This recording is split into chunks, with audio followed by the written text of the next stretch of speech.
It was an image that had the world in disbelief. A 23-storey tower block in the heart of London ablaze, with residents trapped inside.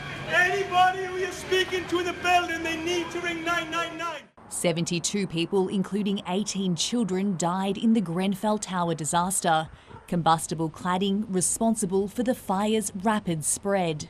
The simple truth is that the deaths that occurred were all avoidable, and those who lived in the tower were badly failed over a number of years. 7 years later, an inquiry has concluded years of government and industry failures turned Grenfell into a death trap.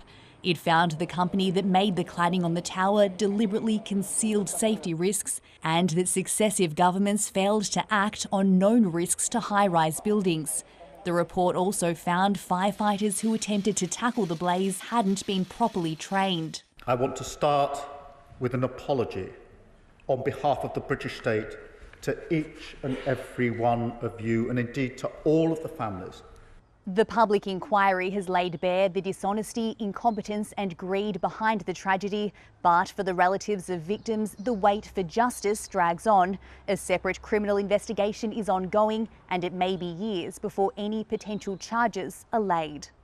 And that's Khadija. Marion Telfer's aunt and cousin were killed in the fire. I believe in justice. I want someone to pay for the death of my aunt and my cousin. Someone needs to be taken to court and face us. In London alone, there are more than 1,000 buildings that aren't fire safe. Survivors and relatives of Grenfell victims are hoping it doesn't take another tragedy to spur action. Michelle Rimmer, ABC News, London.